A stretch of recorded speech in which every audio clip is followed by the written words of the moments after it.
You are listening to the Cattle Call Podcast. This is the place where computer-aided design and drafting meets humor and practicality, with a touch of business acumen thrown in for fun.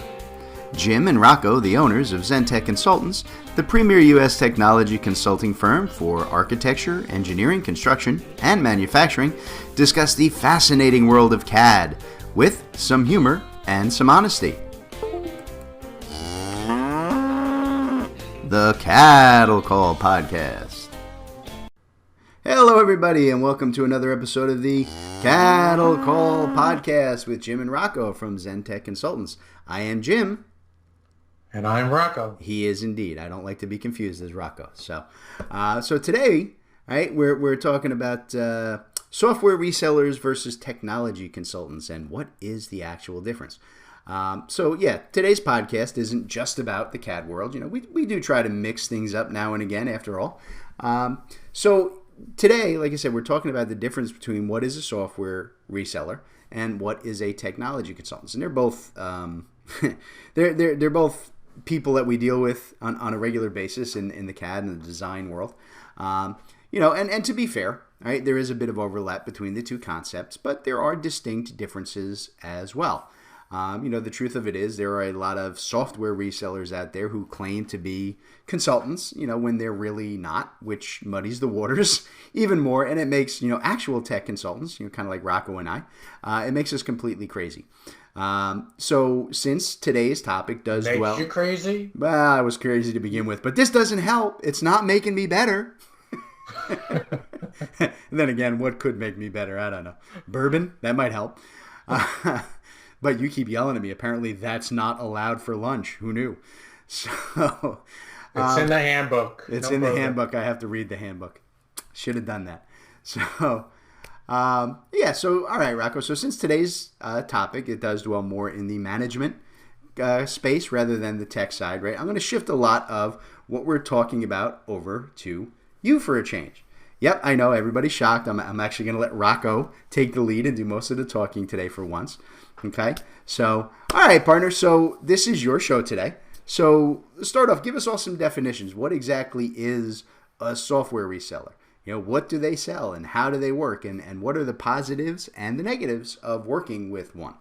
Hold on, I just fell off my chair. I just got to get back in there.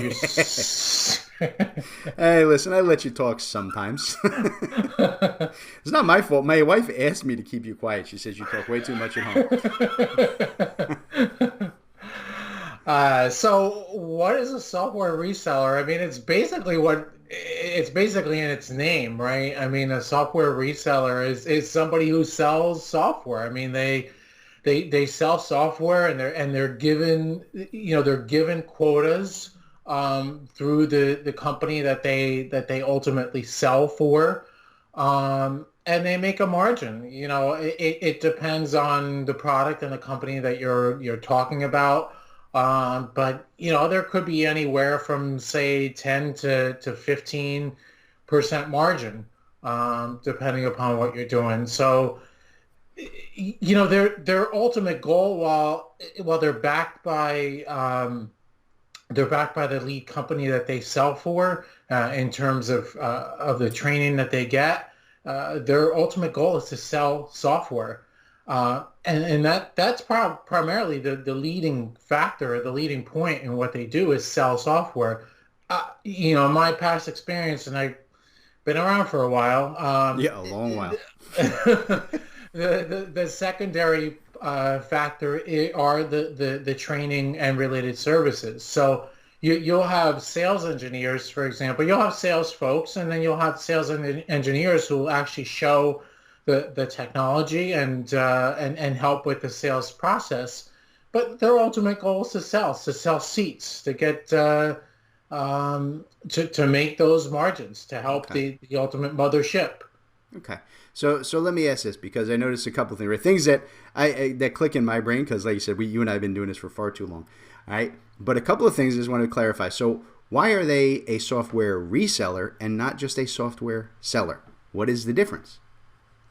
Well, they resell the software. So it is, if you were to go and buy the software, you're working through the reseller.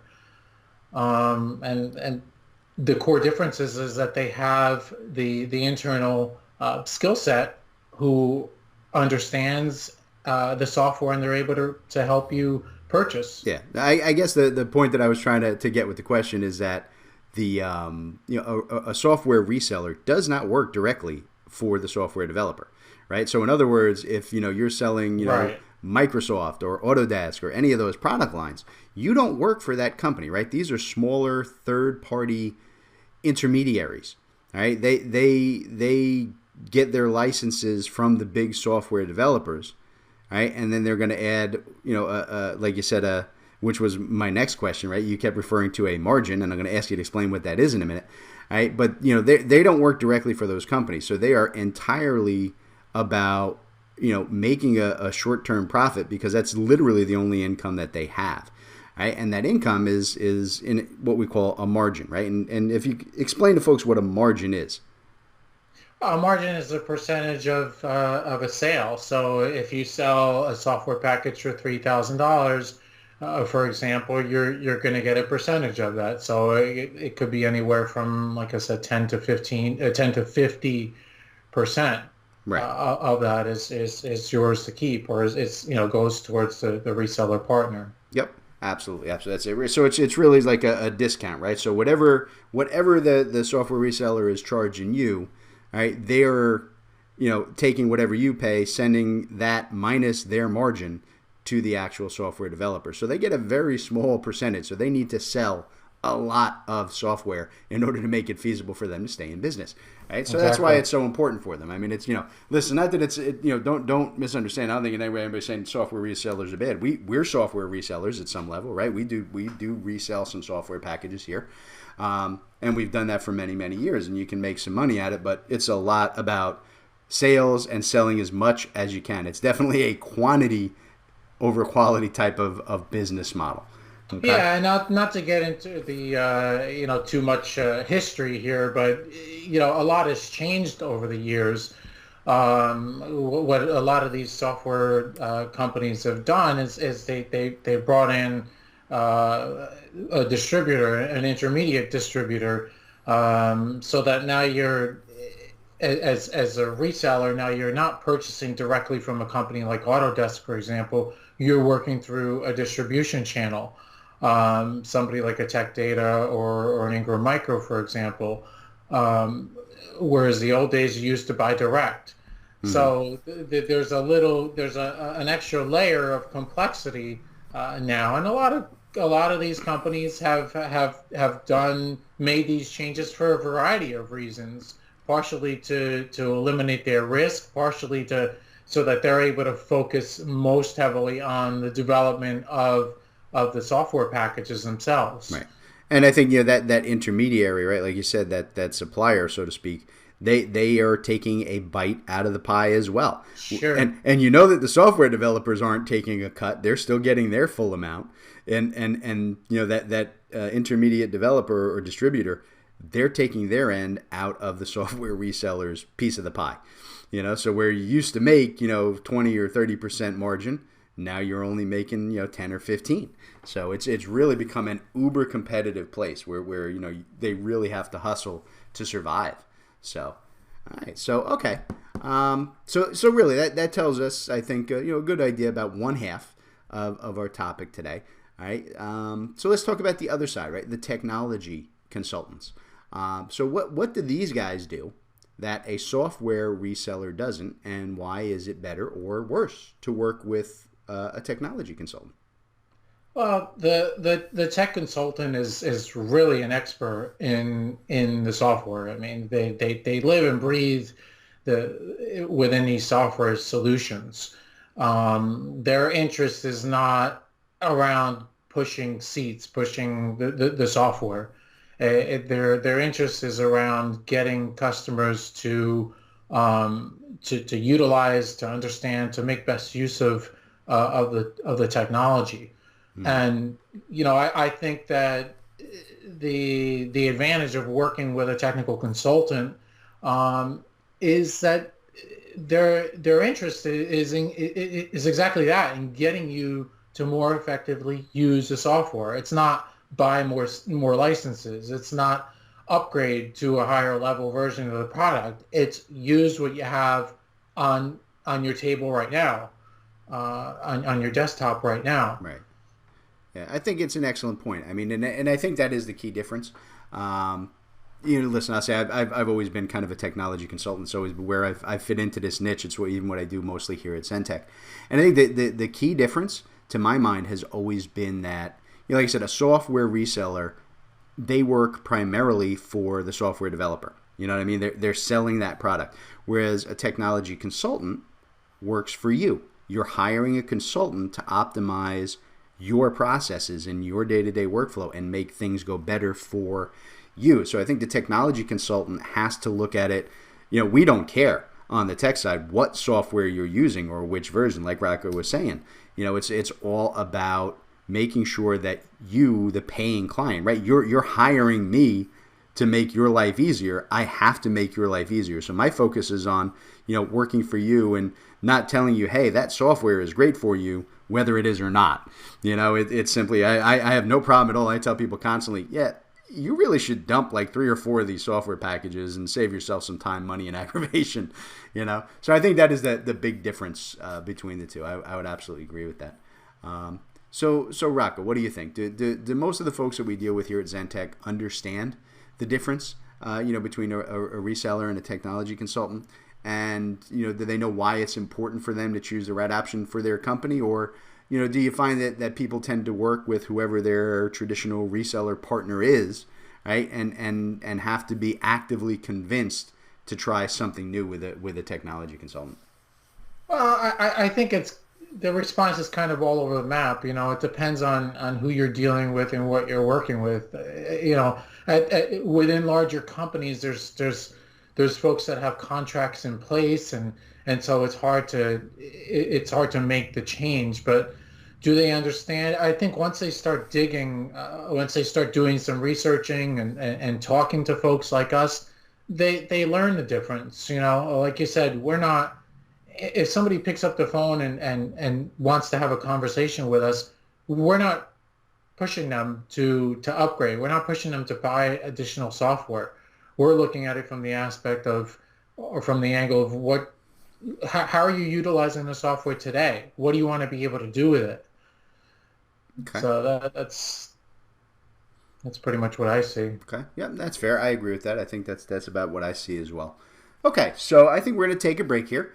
All right, and when we come back, we're going to talk about some of the maths on the software reseller and technical consultant industry. All right, and Rocco's going to give us some of the best practice tips on how to work with each type of consultant and how to get the most out of your experience. All right, folks, we'll be back in just a minute to more of the Cattle Call Podcast. All right, everybody, today's Cattle Call was brought to you courtesy of Zentech Consultants. That's Rocco and I. Zentech Consultants works with design and manufacturing firms to help our clients purchase and implement the software that they need in these complex industries. We provide a single point of contact for clients to buy, develop, and learn the most vital software systems for your specific needs. Zentech strives to be your trusted technology partner from your initial needs all the way through long-term support and training for your entire staff. So Rocco, why don't you tell them how to reach out to Zentech? All right, yeah, you can reach out to us through zentechconsultants.net. You can email us at sales@zentechconsultants.net, or you can even call us 866-824-4459. Excellent. We look forward to hearing from y'all. All right, everybody, welcome back to the Cattle Call Podcast.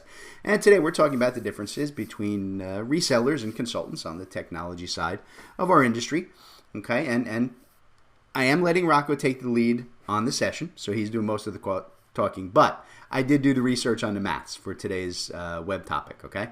So a little research from Tech Target, Statista, and a little bit from Grand View Research here today. So you can throw some numbers at you. So number one, Rocco, software vendors, and you actually said this earlier, make between 10 and 50% profit on each seat sold. Though honestly, we know nowadays it is closer to 10.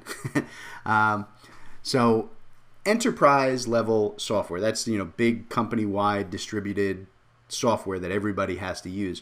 Right? That's a $426 billion a year industry here in the U.S. That's a nice number. I'd like to have those numbers. That's a lot of potatoes. It is a lot of potatoes, man.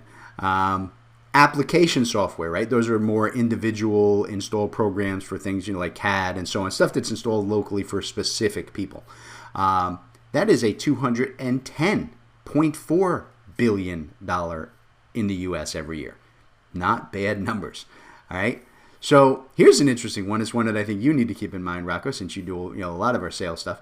85% of all software sales this year, no one who bought the software ever spoke to a human salesperson. They just bought it strictly online through research. Nobody ever talked to anybody at those companies, okay? Or they just renewed with their software reseller, right? So let's look at the technology consulting side. So technology consulting industry is a $157.26 billion with a B dollars this year in the U.S. Okay, so it's about half the size of the software reseller side. Okay, now there are over 2.1 million technology consultants currently working in the U.S. Right? Pretty big field. 20% of those technology consultants are just self-employed individuals. They're one-man shops who just focus on a tight area where they're experts. Okay, all right, and 67% of the technology consultants are small to medium-sized businesses. That means that they are small companies like Zentech, where we have under 50 employees. Right, we handle a lot of, pretty much most of the technology falls into that range. Okay. So here's the big number, and I think where you really start to differentiate between the two is that 92% of technology consultants have hands-on practical experience in their field, meaning that if you're a civil, you're working in civil technology or architectural technology, you've actually worked in those industries. It's a big part of what you do as a technology consultant. All right, so Rock, I'm going to pass this back to you then, right? So these are interesting stats. But let's get into the details of today's topic, right? Kind of with those stats in mind. What we want to leave the listeners with today is an idea of how to choose the right consultant for their specific needs, right? So what type of companies do you think does best working with traditional software resellers? I think that the type of company that does best is the one that knows exactly what solution they need and that they want to buy the software. I mean, their focus is on just upgrading, getting new licenses. Mm-hmm. I'd probably say that's the case. Right. So you think like people who are, you've got a very highly trained, extensive background in the CAD field of whatever industry you're working in. Right? And that you guys know their stuff inside and out, that your systems work perfectly, you get things done fast, quickly. You really don't need consulting at that point, right? When you're 100% positive that the system you have in place works, right? Yeah, that makes sense, right? Then the only thing you need to do is, what's new in the software? What are the new upgrades? What are the new tools?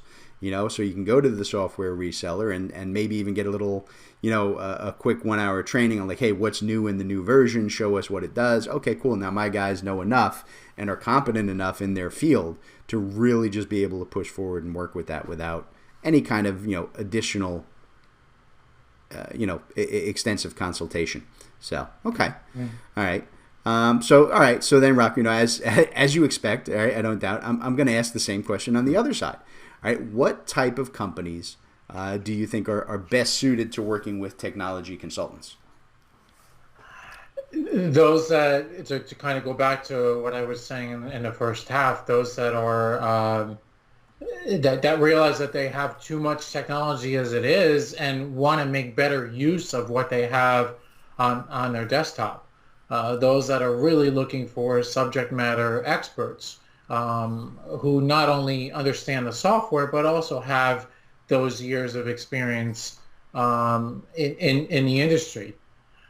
I think that 92% that you mentioned earlier is key, right? You want to find folks who have the experience. Okay, makes sense. And like I said, I mean, I agree wholeheartedly with you there. you know. And I think it's really, really important to understand it. You know, I think one of the keys to what you said is that, you know, you can very often start with the idea of eliminating technology, right? And you know, I think one of the problems and why we kind of brought up and we want to talk about this topic today is that, at least in my mind, right, there are so many people over the years who have been working strictly with software resellers. And that answer is, oh, you have a problem? Here's more software. Oh, you have another issue? Buy this software to fix that problem. Oh, those two softwares didn't work. I have a third software that'll tie into those that'll fix the problems from the first two. You know, it's just you keep piling things on top of each other. And I think a lot of it is just, it's overkill. You know, and I think a great place to start with a technology consultant is if you're looking at your processes and things are taking too long and everybody's complaining about how difficult it is to get things done and they hate the software and they're always, you know, behind on jobs and there are always problems and something that you like, hey, this should be a simple change. Everybody's like, wow, it's not that simple because I got to go here and do this, then I got to go run that program and do that. You know, when you get into that type of a situation, that's where you can look at your internal workflow and say, look, I don't need to talk to my software reseller because they're just going to give me more software, which is just exacerbating the problem.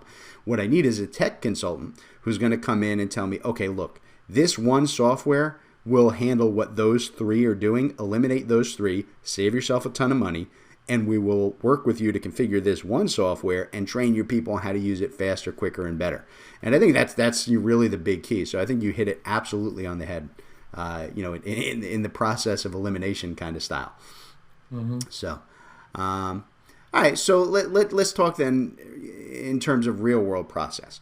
You know, what kind of steps can people expect to go through? You know, when they're trying to get a tech consultant engaged on resolving either a specific project or a specific process internally. All right. You know, what's the procedure we usually will take our clients through here at Zentech? Yeah, well, on an initial call, it's really starting to get an assessment for what it is that their challenges are. What do they want to be able to do?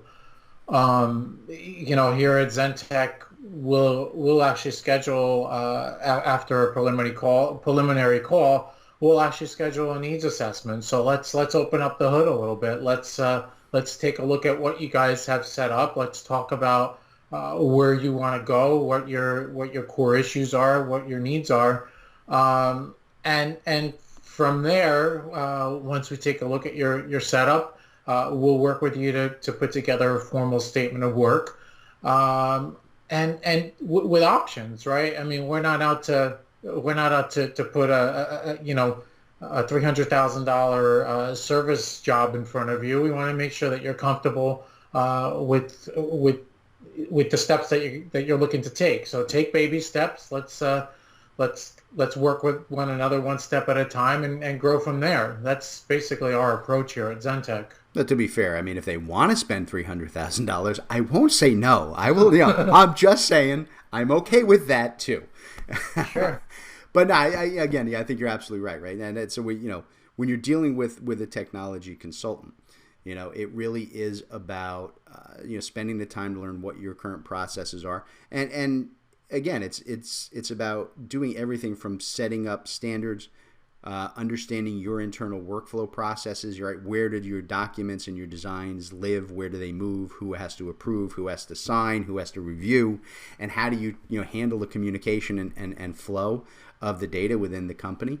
Right. And, even getting into, eventually things like, storage and cloud-based collaboration and so on, that's really the process of a technology consultant. And yes, you're absolutely right, that those projects can be and have the potential to be huge.